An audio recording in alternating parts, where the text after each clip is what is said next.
তাদের মধ্যে কি জানি ইম্পর্টেন্ট কথোপকথন চলতেছিল, তো তারা হচ্ছে কনভারসেশন শেষ করে হচ্ছে চলে যাচ্ছে। এই মুহূর্তে হচ্ছে আমি একটু ভিডিও করে নিলাম। তো সকাল সকাল হচ্ছে চলে গেলাম টিউশনি করাতে। টিউশনি করানোর পর হচ্ছে চলে আসলাম বাসায়। অবশ্য ছোট বাচ্চাদেরকে পড়াইতে আমার একটু বিরক্ত লাগে, কারণ হচ্ছে অনেক ধৈর্যের ব্যাপার ছোট বাচ্চাদেরকে পড়াইতে।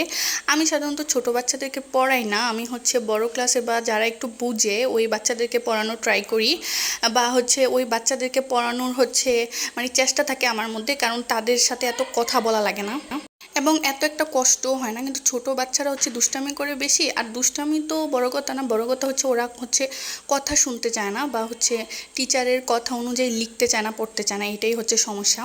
কিন্তু কি আর করার, গার্ডিয়ান হচ্ছে অনেক বেশি রিকোয়েস্ট করতেছিল পড়ানোর জন্য, তাই পড়ালাম। বাসায় এসে দেখি আমার মা রান্না করতেছে, রান্নার প্রিপারেশন নিতেছে। এদিকে ডাল বসায় দিছে, ওদিকে হচ্ছে শাক হচ্ছে ক্লিন করে নিচ্ছে রান্না করার জন্য। আর এখানে হচ্ছে প্রচুর পরিমাণে বৃষ্টি শুরু হয়ে গেছে। গাইস, আমি ভিডিওতে ভয়েস দিতেছি আর এই মুহূর্তে হচ্ছে পিপ পিপ করা, ওই যে ফেরিওয়ালা আছে না, ওনার পিপ পিপের টাইম হয়ে গেছে। এমনই আমি ভিডিওতে ভয়েস দেওয়ার সময় এই দিক দিয়ে মানুষ চিল্লাচিল্লি করে, ওই দিক দিয়ে ফেরিওয়ালা আসে, কি আর বলবো। তাদের সাউন্ড আমি কিছুতেই অফ করতে পারছি না। আর রাতের বেলা হচ্ছে আমি ভয়েস দিতে পারি না, কারণ রাতের বেলা হচ্ছে ঘুমাই যায়, আর হচ্ছে ভয়েস দিতে ভালো লাগে না, ক্লান্ত লাগে। তো এখানে দেখলাম কয়েকটা বাচ্চা হচ্ছে বৃষ্টিতে ভিজতেছে। তাদেরকে দেখার পর আমার ছোটোবেলার কথা মনে পড়ে গেল। ছোটোবেলাও আমি এভাবে বৃষ্টিতে ভিজতাম, কিন্তু এখন আমার বৃষ্টিতে ভিজতে একদমই ভালো লাগে না। এমনি তো আমার মধ্যে কোনো বৃষ্টিতে ভিজার জন্য কোনো রোমান্টিকতা কাজ করে না, অ্যাজ ওয়েল অ্যাজ আমার হচ্ছে বৃষ্টিতে ভিজলে ঠান্ডা লেগে যায়। দ্যাটস ওয়াই আমি বৃষ্টিতে ভিজতে পছন্দ করি না। তো আমার এইখানে আমার বাস্তি হচ্ছে, সে আবার বৃষ্টির পানি ধরতে অনেক বেশি পছন্দ করে, তো তাকে হচ্ছে বৃষ্টির পানি দিয়ে একটু দুষ্টামি করতেছিলাম তার সাথে।